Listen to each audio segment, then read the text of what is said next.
साथ ही सड़क सुरक्षा कार्य योजना का अनुपालन करते हुए सड़क संकेतों का सब जगह हम लोग इस पर सड़क संकेत भी लगाएंगे, रोड फर्नीचर्स का भी प्रावधान करेंगे, सो दैट कि हम पूरी तरह से आने वाले समय में जो हमारा प्लान है और जो हम स्कीम बना रहे हैं या फिर हम जो टेंडर्स करेंगे उन सब चीजों को इसमें हम प्रावधानित कर रहे हैं। तो ये एक बड़ी योजना है राज्य सरकार के लिए, और हम समझते हैं कि देश में इस तरह की एक आधी राज्य या पहला राज्य है बिहार जो इस तरह की योजना लेकर ग्रामीण सड़कों के लिए आ रहा है। नोरमा ग्रुप, जो सोचता है वो करता है।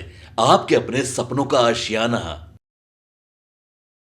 4 सीटों के उपचुनाव और झारखंड में पहले राउंड के चुनाव प्रचार समाप्त होने के बाद और जब वोटिंग हो गई उसके बाद अभी एक राउंड का और बचा हुआ है झारखंड में वोटिंग।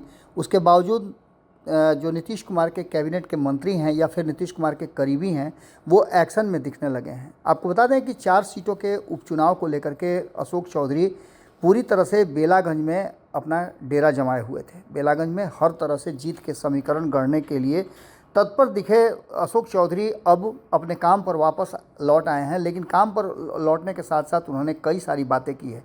आज ही उन्होंने प्रेस को बुला करके बहुत सारे खुलासे किए हैं और बहुत सारी बातों को उन्होंने बताया है। यहाँ तक कि अब 2025 के चुनाव को लेकर के जो तैयारियां हैं और सरकार ने क्या किया है, जो आपको 2 दिन पहले हम बता रहे थे कि नीतीश कुमार का सबसे पहला उद्देश्य और लक्ष्य है, जो टारगेट उन्होंने दिया है वो दिया है कि बिहार सरकार की उपलब्धियों और जो काम हम कर रहे हैं उसको आम जनता तक पहुंचाना। इस बात को लेकर के कहीं ना कहीं अपने विभाग से जुड़े हुए लगभग उन सभी कामों का हवाला देते हुए और सभी कामों को जुड़वा दिया है अशोक चौधरी ने कुशेश्वर स्थान में सुदूर क्षेत्र से सुगरैना गांव को संपर्क पथ प्रदान करने की बात से लेकर के एक बहुत बड़ी बात कही है कि बिहार में कहीं भी किसी को प्रॉब्लम नहीं होगा। हमारे 3 पुल गिरे थे जिसमें 2 पुल का स्टीयरिंग का प्रॉब्लम था और पहला पुल पर इंजीनियरों को सस्पेंड कर दिया गया है जिन्होंने इसका काम किया था, इसका स्ट्रक्चर बनाया था। इसके साथ साथ कॉन्ट्रैक्टर इंजीनियर को भी ब्लैक लिस्टेड कर दिया गया है। यानी कि अशोक चौधरी ने सीधे तौर पे कहा है कि भ्रष्टाचार से किसी भी तरह का कोई समझौता नहीं किया जा सकता है, अगर ऐसा हुआ है तो। इसके साथ साथ उन्होंने कहा कि जांच के बाद जो भी बातें सामने निकल कर आएगी उसको दाएं बाएं नहीं किया जाएगा और नीतीश कुमार के राज में ऐसा होता भी नहीं है। आपको बता दें कि अशोक चौधरी काफ़ी एक्शन में दिखे और पत्रकारों के सवालों का उन्होंने जवाब भी बड़े सिलसिलेवार ढंग से दिया। आप खुद सुन लीजिए कि अशोक चौधरी क्या कह रहे हैं। रोड नहीं बढ़े इसलिए हम लोगों ने सड़कों को रफली 2 भागों में बांटा है। कुछ ऐसी सड़कें हैं जिन्हें इस साल यानी जून तक, जैसा माननीय मंत्री महोदय ने कहा कि जून तक केवल हम उसके गड्ढों को भर के पॉट पैच करके ही हम उस पर काम चला सकते हैं और उस पर अगले साल हम पूरी सतह का नवीकरण करेंगे, रिन्यूअल करेंगे। और कुछ सड़कें जो ज़्यादा खराब है उनको हम इसी साल स्टार्टिंग में ही पॉट पैच करके सीधे उसका रिन्यूअल करेंगे, हम लोगों ने किया है। और जो कॉन्ट्रैक्टर्स के जो आउटकम होंगे कि उनको क्या मेंटेन करना है उसकी निगरानी भी सतत की जाए, उसमें भी किसी भी प्रकार की पार्शियलिटी की संभावना न रहे, वो बिल्कुल निष्पक्ष मॉनिटरिंग हो। तो ये रफली था। पुल के लिए भी हम लोगों ने साइंटिफिक कर दिया है। जो भी कंसल्टेंट हैं हमारे, वो जो डीपीआर बना रहे हैं वो ऐप के माध्यम से बना रहे हैं ताकि बिना स्थल पर गए, बिना जांच किए हुए किसी भी प्रकार का डीपीआर कोई भी कंसल्टेंट नहीं बना सकते हैं। वो हर स्टेज की कार्रवाई पूरी करेंगे तभी वो अगले स्टेज पर जा पाएंगे और पूरा डीपीआर सबमिट कर पाएंगे। दूसरा, हम लोगों ने कंसल्टेंट्स के बीच में भी जिलों का बंटवारा किया है ताकि सभी कंसल्टेंट्स को बराबर काम मिल सके और उनके ऊपर एक के ऊपर इतना बोझ नहीं रहे कि वो समय पर नहीं दे सके। तीसरा, हम लोग जो पैकेज बनाएंगे वो इस तरह से बनाएंगे ताकि उसके टेंडर करने में और उसकी मॉनिटरिंग करने में सहूलियत हो। चौथा अंतर ये है कि अभी हम लोगों की जो प्रक्रिया थी उसमें एक बार कालीकरण करने के बाद, उसको ऊंचा करने के बाद या जैसे भी स्ट्रेंथन करने के बाद, कालीकरण करने के बाद उसके बाद 5 साल उसको केवल मेंटेन करना था, यानी पॉट फ्री रखना था उसको। उसी के कारण अंतिम समय तक आते आते उस सड़क की सतह की स्थिति इतनी खराब हो जाती थी कि 5वें साल के बाद जैसे ही वो बाहर निकलता था फिर उस सड़क को पुनः बनाने की नौबत आ जाती थी। इस पर हम लोगों ने जो 7 वर्षों का किया है, इसमें इस बीच में 7 सालों में 2 बार उसका कालीकरण हो जाएगा।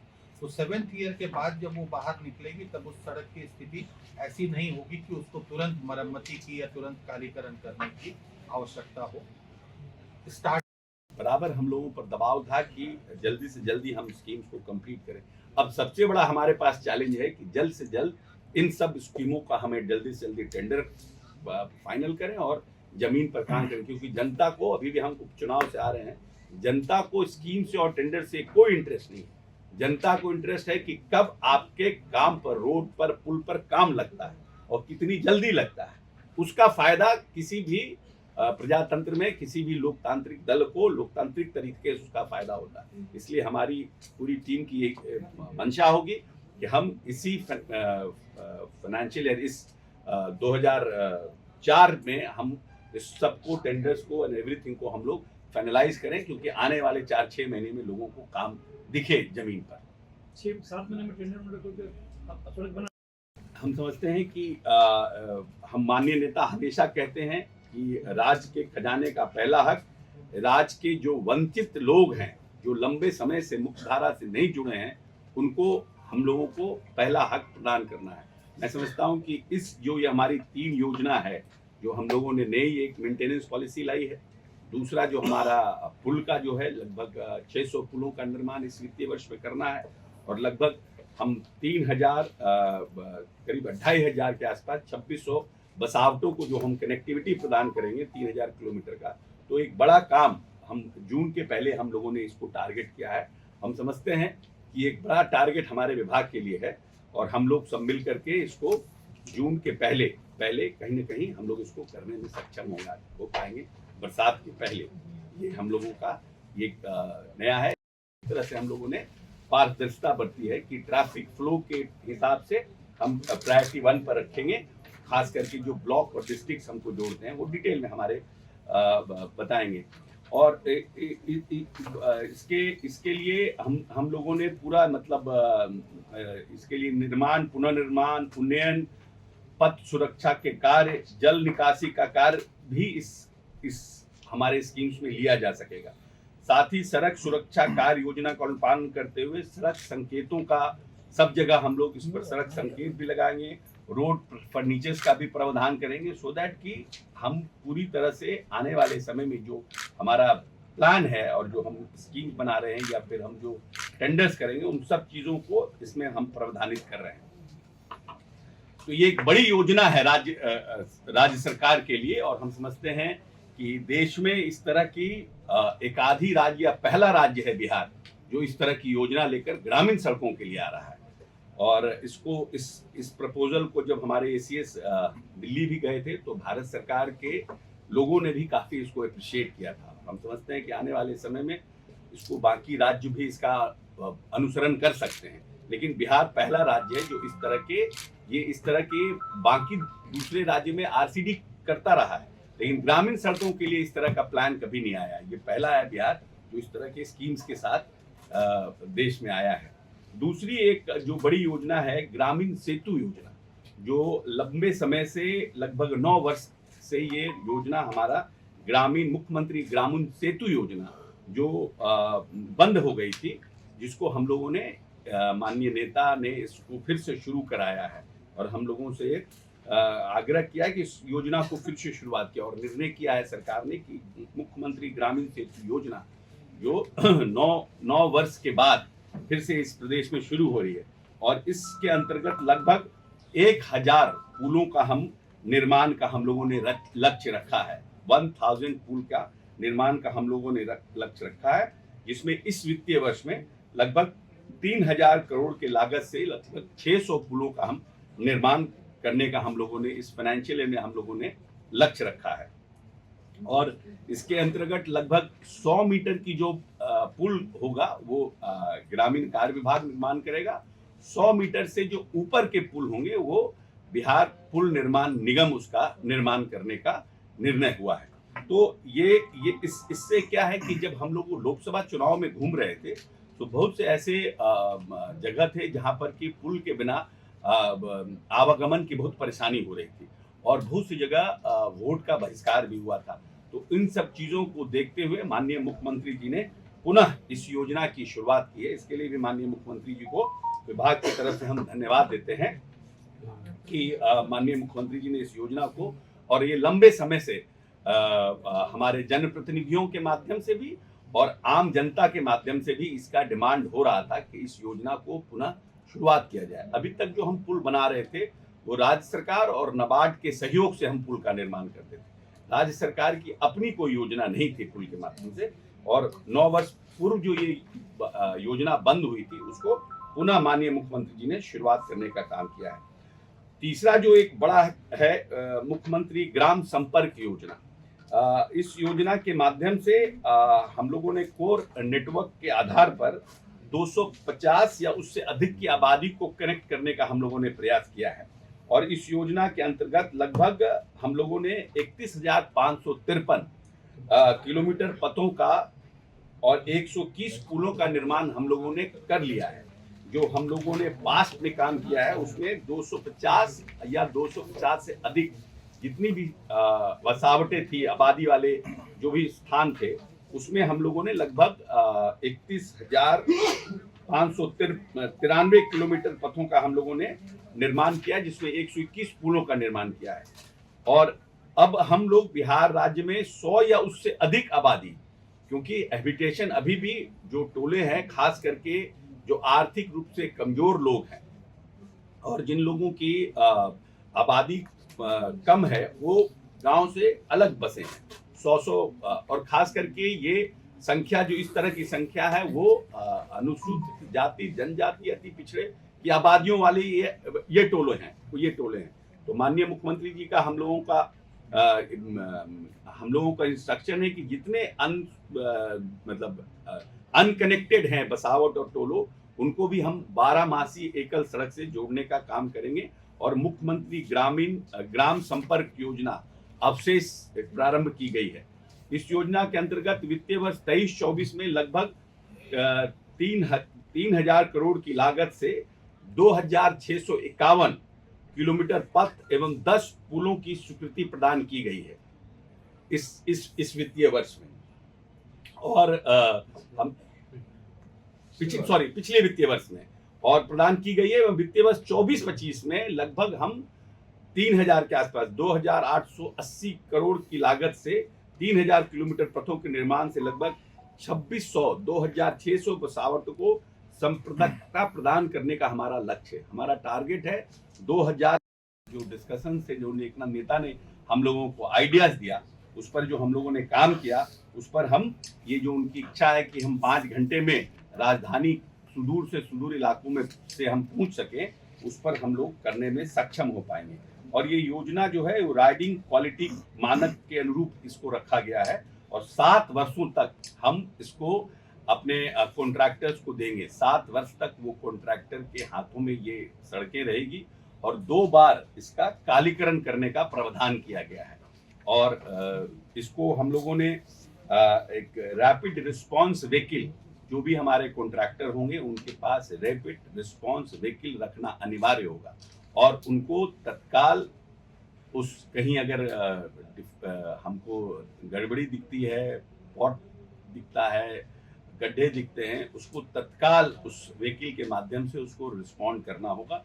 और अगर वो करने में सक्षम नहीं हो पाते हैं तो उनको हम कैसे टाइटन करें, उसके लिए भी हम लोगों ने प्रावधान बनाया है कि उनको काली सूची में डालेंगे, उनको हम लोग ब्लैक लिस्टेड करेंगे, उनको हम उस पर भी पूरा जो विभाग ने बनाया है, प्रपोजल जो बनाया है, वो काफ़ी वास्ट प्रपोजल है, जिससे कि हम इसको बहुत अच्छे ढंग से इसको कर पाएंगे। और ये लगभग इस पर हमारा जो लक्ष्य है आने वाले समय में, वो हमारा 20,000 करोड़ के का इस पे हमारा खर्च आएगा। राज्य सरकार का खर्च इसमें लगभग 20,000 करोड़ रुपए का है। और इस वित्तीय वर्ष में हम लोगों ने जो अपना टारगेट रखा है कि जितनी ये डेफिसिट लायबिलिटी के जो हमारे सड़कें हैं, जो हमारे कॉन्ट्रैक्ट्स के बाहर हमारी 25,000 सड़कें हैं, इन सब सड़कों को हम जून तक किसी भी पॉट फ्री करेंगे। ये 25,000 सड़कों को हम पूरे राज्य के 25,000 सड़कों को पॉट फ्री करेंगे। हमेशा ये प्रायोरिटी रहता था कि हम किन सड़कों को लें, कौन सी सड़कें हमारे पास हैं।